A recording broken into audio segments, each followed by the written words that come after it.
Hello नमस्कार सभी साथियों का स्वागत।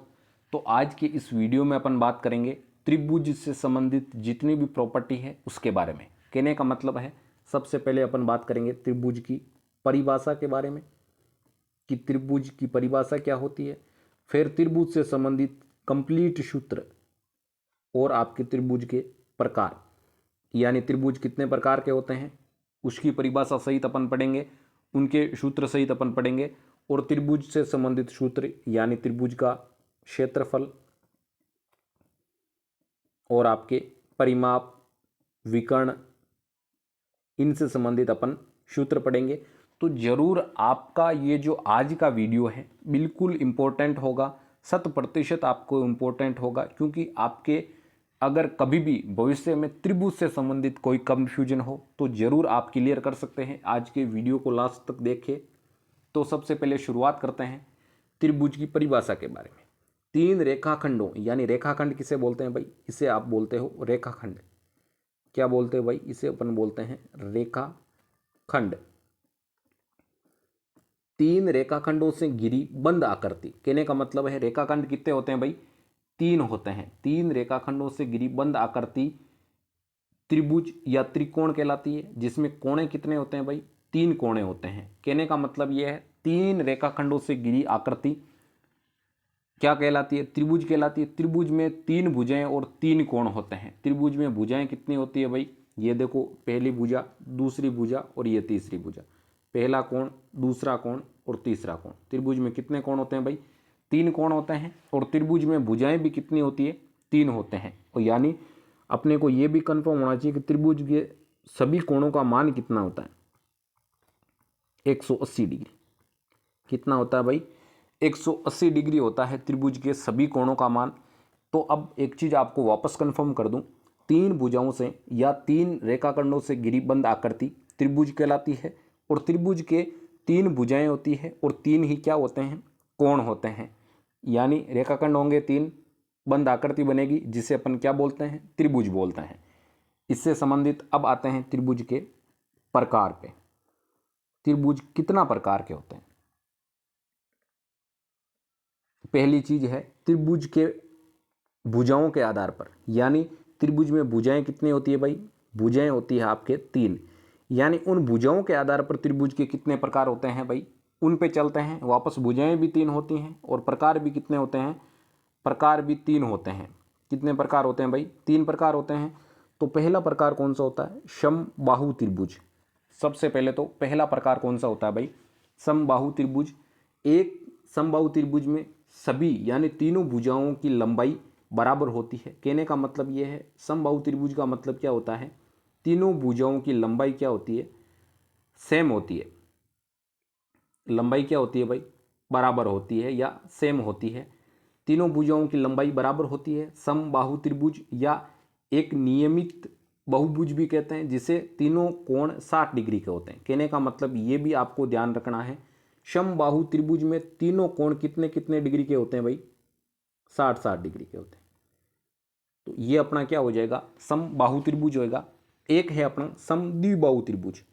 कहने का मतलब है ऐसा त्रिभुज जिसमें दो भुजाएं बराबर हो, तो इससे त्रिभुज को अपन क्या बोलते हैं, समद्विबाहु त्रिभुज बोलते हैं। कहने का मतलब है ये आपके त्रिभुज मान लो जिसमें ये भुजा और ये भुजा बराबर है, इसको अपन क्या बोलते हैं, समद्विबाहु। तो ये जो आपके नाम है इससे ही अपने को कंफर्म हो रहा है, समद्वि, द्वि यानी दो, सम यानी समान, दो भुजाएं समान हो, कौन सा कहलाता है भाई, समद्विबाहु त्रिभुज कहलाता है। अगला होता है विषमबाहु त्रिभुज। एक विषमबाहु त्रिभुज में तीनों भुजाओं की लंबाई अलग अलग होती है, उसे क्या बोलते हैं, विषमबाहु त्रिभुज बोलते हैं। कहने का मतलब ये भी भुजा अलग है, ये भी भुजा अलग है और ये भी भुजा अलग है। तीनों भुजाओं का माप है वो अलग अलग होता है। वो कौन सा त्रिभुज होता है भाई, वो होता है आपके विषमबाहु त्रिभुज। तो साथियों अब चलते हैं, और भी प्रकार हो सकते हैं क्या, बिल्कुल हो सकते हैं। वो किसके आधार पर होंगे, त्रिभुज के कोणों के आधार पर। कोण भी कितने होते हैं, तीन होते हैं। और कोणों के आधार पर प्रकार भी कितने होते हैं, तीन होते हैं। उस पे चलते हैं, देखें त्रिभुज के आंतरिक कोणों के माप के आधार पर प्रकार पढ़ेंगे। सबसे पहला प्रकार आपके कौन सा होता है, समकोण त्रिभुज। यानी समकोण त्रिभुज, समकोण किसे कहा जाता है? समकोण कहा जाता है आपके 90 डिग्री को। कहने का मतलब है 90 डिग्री को अपन क्या बोलते हैं? समकोण बोलते हैं। समकोण त्रिभुज जिसे एक आयताकार त्रिभुज भी कहते हैं। आंतरिक कोणों में से एक कोण 90 डिग्री का होता है। कहने का मतलब है ये त्रिभुज, ऐसा अगर त्रिभुज अपने को कहीं मिल जाए उसे अपन कौन सा त्रिभुज बोलते हैं? उसे अपन बोलते हैं समकोण त्रिभुज। कौन सा त्रिभुज बोलते हैं भाई? उसे अपन बोलते हैं समकोण त्रिभुज। ये आपके कौन सा त्रिभुज हो जाएगा भाई? ये हो जाएगा आपके समकोण त्रिभुज। इसके बाद में है न्यून कोण। न्यून का मतलब ही क्या होता है? छोटा। क्या होता है भाई? छोटा होता है। न्यून कोण त्रिभुज में प्रत्येक आंतरिक कोण 90 डिग्री से कम होते हैं, यानी 90 डिग्री से छोटे होते हैं। प्रत्येक कोण क्या होते हैं? 90 डिग्री से। ये तो बड़े का मामला हो गया भाई। ये मतलब प्रत्येक कोणों से 90 डिग्री ज़्यादा होता है, यानी ऐसा त्रिभुज जिसमें प्रत्येक कोण 90 डिग्री से छोटे होते हैं, वो कौन सा त्रिभुज कहलाता है भाई? वो कहलाता है आपके न्यून कोण त्रिभुज। इसके बाद में बात करते हैं अधिक कोण। सेम इसके उल्टा है। क्या है भाई? उल्टा है। अधिक कोण त्रिभुज में कोई एक आंतरिक कोण 90 से अधिक होता है। कहने का मतलब है 90 से अधिक होता है एक कोण, केवल और केवल एक कोण ही अधिक होगा। ऐसा नहीं है कि ज़्यादा कोणों को आप 90 से अधिक कर दो, क्योंकि 90 से अधिक होंगे तो 180 से प्लस हो जाएंगे। त्रिभुज का तीनों कोणों का योग कितना होता है? 180 डिग्री होता है। ऐसा तो संभव ही नहीं है कि तीनों कोण आपके 90 से ज़्यादा हो।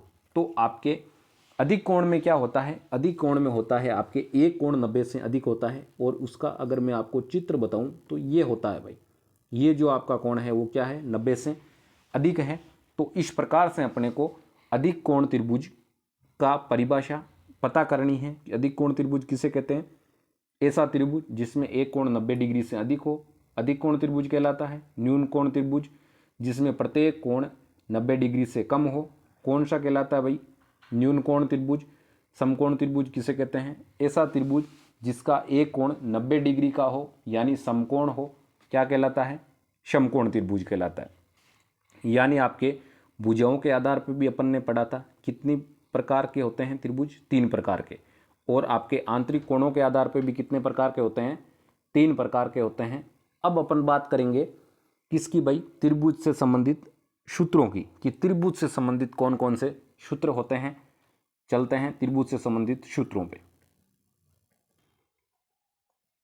त्रिभुज से संबंधित पहला सूत्र है आपके त्रिभुज का क्षेत्रफल।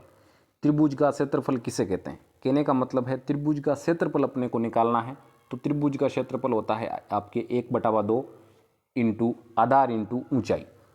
कहने का मतलब है ये आपके त्रिभुज बनाया हुआ है, ये आपके क्या हो गया? इसका आधार हो गया। ये आपकी इसकी क्या हो गई? ऊंचाई हो गई, यानी हाइट होगी। अब अपने को कहा जाए कि ऊंचाई और आधार का मान अपने को दे रखा है, और अपने को निकालना किसका है? क्षेत्रफल का। तो अपन किस प्रकार निकालेंगे? तो सीधा सा मामला है, ज़्यादा कुछ लंबा चौड़ा है नहीं। इसका सीधा सा सूत्र होता है 1/2 आधार इंटू ऊंचाई। ये अपने सूत्र किसका होता है? त्रिभुज के क्षेत्रफल का सूत्र होता है। अब अपन बात करते हैं त्रिभुज के परिमाप की। सबसे पहले तो अपने को क्षेत्रफल और परिमाप के बारे में पता होना चाहिए कि क्षेत्रफल किसे कहते हैं और परिमाप किसे कहते हैं। क्षेत्रफल का मतलब क्या होता है? इसके अंदर का एरिया, जिसे अपन क्या बोलते हैं? क्षेत्रफल बोलते हैं। और इसके जो बाहर जो बाउंड्री होती है उसे अपन क्या बोलते हैं? परिमाप बोलते हैं। बाउंड्री को ही ध्यान रखना, हमेशा परिमाप बोला जाता है।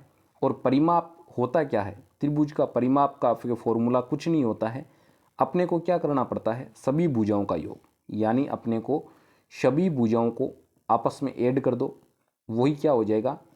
उसका परिमाप हो जाएगा। सभी भुजाओं का योग, सभी भुजाओं का योग क्या हो जाएगा? उसका परिमाप हो जाएगा। यानी अपन इस वीडियो में क्या क्या चीज़ें सीखी है?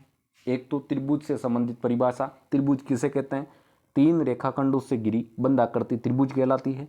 इसके पश्चात त्रिभुज के भुजाओं के आधार पर कितने प्रकार होते हैं? 3 प्रकार होते हैं। कौन कौन से भाई? समबाहु, समद्विबाहु, और एक आपके बाद में अगर बात करें तो कोणों के आधार पर। कोणों के आधार पर त्रिभुज कितने प्रकार के होते हैं? 3 प्रकार के होते हैं। कौन कौन से? समकोण त्रिभुज, न्यून कोण त्रिभुज और अधिक कोण त्रिभुज। और इसके पश्चात अपन ने पढ़ा है त्रिभुज से संबंधित सूत्र। त्रिभुज का क्षेत्रफल का सूत्र क्या होता है? 1/2 इंटू आधार इंटू ऊंचाई। और त्रिभुज के परिमाप का सूत्र क्या होता है? सभी भुजाओं का योग। तो साथियों, अब मैं कह सकता हूँ 100% डेफिनेटली कि आपके त्रिभुज से संबंधित कोई भी किसी भी प्रकार का कन्फ्यूजन दिमाग में नहीं है। फिर भी अगर आपके दिमाग में कोई भी किसी भी प्रकार का कन्फ्यूजन है तो ज़रूर आपके लिए जो कमेंट बॉक्स है इसीलिए बना है। कमेंट बॉक्स में आप कमेंट कर सकते हो। नेक्स्ट वीडियो जब भी आएगा तब आपका कन्फ्यूजन है वो 100% क्लियर करने की कोशिश रहेगी। और छोटी सी उम्मीद हमारी भी आपसे है कि इस वीडियो को आप लाइक करें, चैनल को सब्सक्राइब करें और इस वीडियो को जितना हो सके उतना अपने साथियों के साथ शेयर जरूर करें। जितना ज़्यादा इस वीडियो को आप अपने साथियों के साथ शेयर करोगे उतना हमारा मोटिवेशन बढ़ेगा और हम बेहतर से बेहतर क्वेश्चन और बेहतर से बेहतर ट्रिक लाने का प्रयास करते रहेंगे।